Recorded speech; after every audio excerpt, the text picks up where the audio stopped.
The following is a transcript between Matías De Stefano, referred to as me, and his higher self, referred to as I am, originally recorded on September 5th in the constellation of Virgo, the mental week, examining through the throat chakra. Me.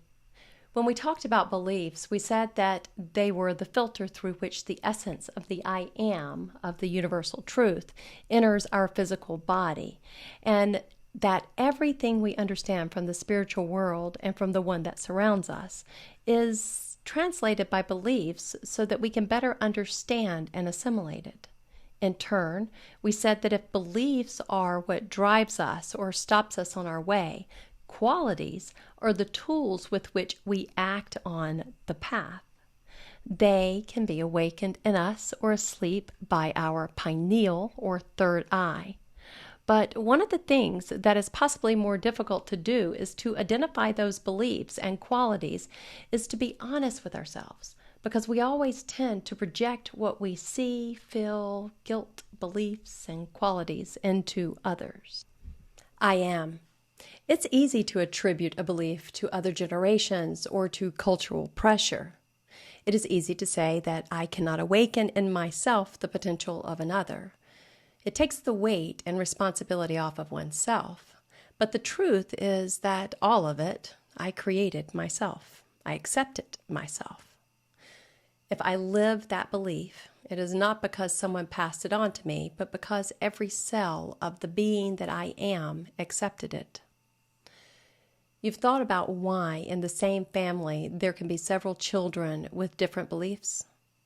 One of the beliefs of the father, one of the beliefs of the grandfather, another of the mother. Me. I guess it's due to resonance. I am. What I am awakens in me. What vibrates in the same tune. What is in harmony with me. Whatever dissonance or resonance. Each one will wake up and take the belief that best suits their vibrational state and activates the qualities that you feed the most with your own energy. Everything that we are is inherited. But, in turn, what we are the inheritances that we have accepted by vibration. The way one vibrates, resonates, expresses, learns, in which he accepts one or another belief, awakens or numbs one or the other quality. Herein lies being honest with ourselves. In stopping judging ourselves, what I receive inside, or stop looking at in the mirror of others so that they reflect what I am, and take the reins by closing my eyes and looking inside. The fractalization of the universe has made us see in others all those things that we lack or that we have. By resonance, we attract into our lives situations or personalities that show us what is inside, like an innate magnetism, which acts as a mirage of oneself, attracting in the form of friends or enemies, victims or victimizers, that which moves our inner world. This implies removing all of those layers of protection from the ego, which make us want to survive by blaming outsiders for what we cannot achieve by ourselves, attributing beliefs to the past, seeking to eliminate them, or using them to cover ourselves and thus protect ourselves from the world. Exterior. Me. In other words, recognizing those structures and layers that block us, those judgments of separation, of projecting onto others what I don't want to see in myself, in my own disabilities or qualities.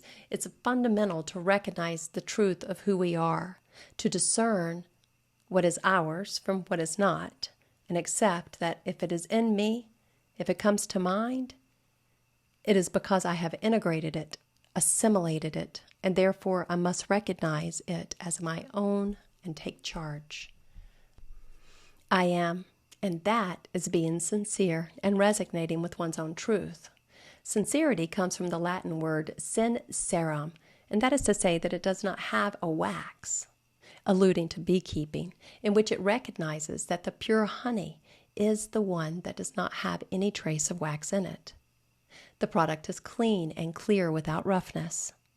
To clean the wax of your being is to accept that the beliefs and patterns with which we filter the world have only been the structure that allowed the production of honey. That they have been useful for the honeycomb of your being, but that there comes a time in which it dries up, it stiffens, and instead of helping us produce honey of the being, it becomes a prison for it. The pure honey of your being arose thanks to beliefs, and for this reason you have accepted and assimilated them. Do not deny them. Do not judge or project on others your own limitation that only you have chosen for yourself. Because there will come a time when the honeycomb will dry up and it will have to break, and the honey will have nourished the bees, which, thanks to its qualities, will be able to vibrate loudly and loudly resonating to create a new honeycomb of new beliefs, nurturing a new pure honey sincerity. Then, it is related to the ability of the bee to vibrate correctly, a bee that was being able to feed on pure honey. Me.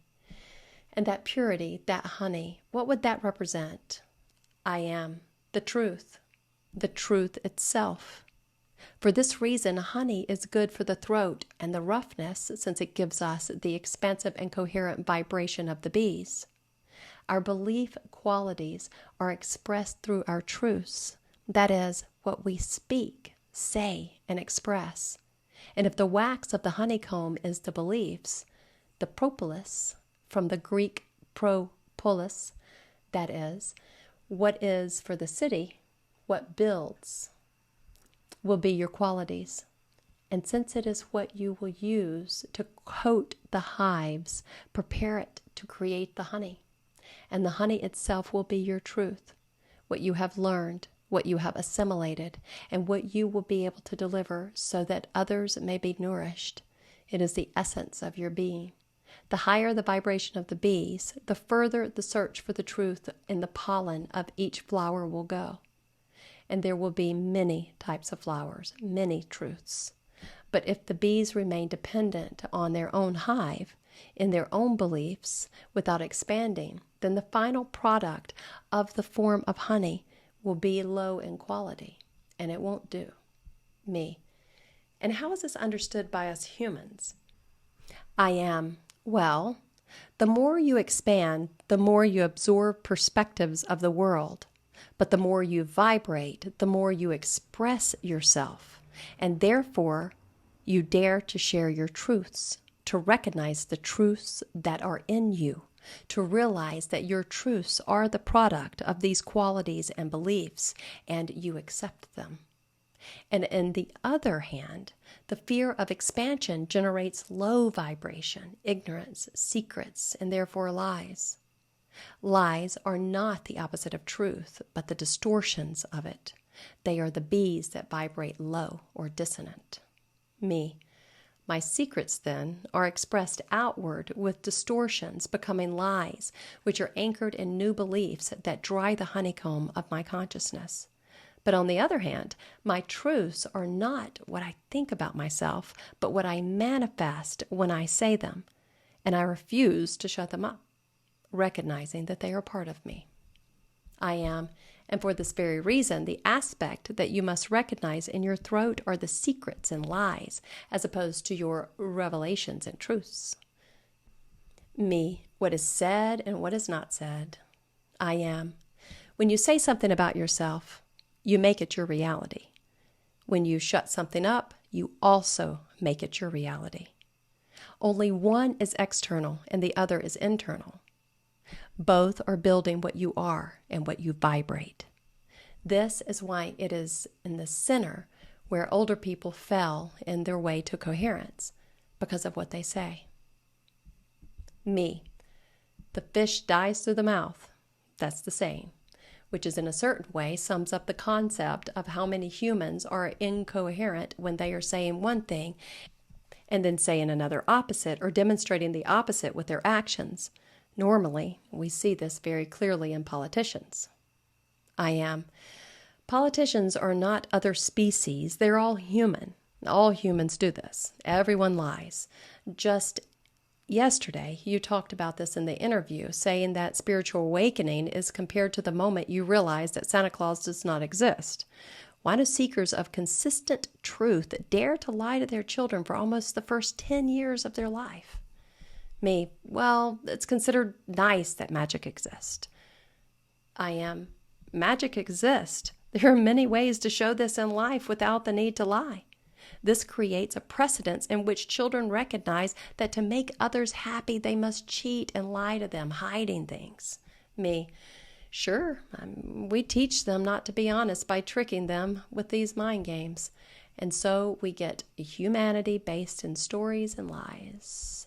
I am. As you can see, it's not politicians. It's human culture based on illogic. Me, well, I have to say that for our life, my life, could be considered an illogical hoax from a point of view of many people. I am. Here, I'll ask you a question, and from your point of view, me, well, it's my truth. I live it as a truth. I am. But do you take it as absolute truth? Me, no, of course not. I know very well that everything I know and I see is a perspective which is expressed in me, but which is not the absolute truth. In fact, I explain it that way. I am. So you hide the possibility that what you say is not true. Me, no, I don't hide it. As I always say, this is what I remember, and I share it because it's my truth and it is useful for others. Because here we can enter a philosophical dilemma and ask ourselves, what is truth? I am. The truth is a set of prejudices. Nothing is really true, only the vision we have of things is. Different is when you hide your vision of things by deceiving others. That is, a father would be telling the truth if he himself believed in Santa Claus. Me. Still, we all know it doesn't exist. I am.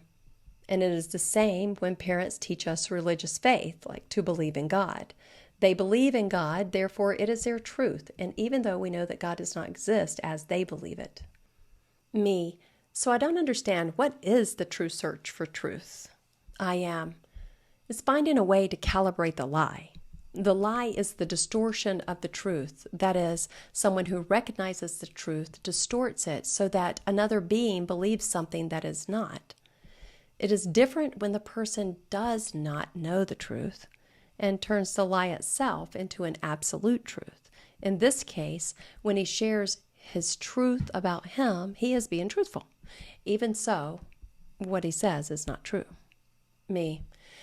It seems so complex to understand because we've all grown up with this dichotomy of truth or lie as opposite of absolute things. I am, well, they're not. Which color is the real one? Red, violet, the blue? Me, all of it? I am, it depends. And if you're colorblind. The only truth is that the colors are just an electromagnetic projection on one wavelength. Colors do not exist. There's only the frequency by which the photons in the wave vibrate. But how many people in the world can see the wave? I don't know. I am none. Everyone will see colors. Are the colors real? Well, the answer is no and yes. Do you think that you're lying to a child by telling him that the pencil's red? Me, no, but telling him it's not red and that it's a wavelength of 680 nanometers that his eyes see would be difficult for a child to understand. I am, and that's why you say red. That's it. It does not make it a lie, but an interpretation of the truth. Is it impossible to communicate the absolute truth? That's why cultures and languages exist. That's why religion calls the Holy Trinity what science calls the atom. Me. So the absolute truth cannot be communicated, but I can communicate the truth of what I perceive of it, what I have been able to interpret due to my beliefs and qualities. And the lie is what I consciously hide. It would be like telling the child that the red is really blue and that the pencil is not a pencil but a sword when I know that it's a red pencil. I am. Now you got it. Me. Therefore, what I have to identify in my life now is, what are my truths and what are my lies, right? I am. That's today's analysis. Write down, what are your big lies in life? Those that you know that even though the truth was another, you decided to hide as a secret and you have deceived others, protecting yourself. There are lies that don't last long and others that build a lifetime. Think of those that always run through your consciousness. We all have lies and secrets to hide.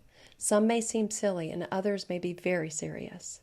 And I'm not talking about the traumatic secrets in this case, the painful things that have happened to us that we've hidden, but I'm talking about our own lies, cheating on others, cheating on ourselves.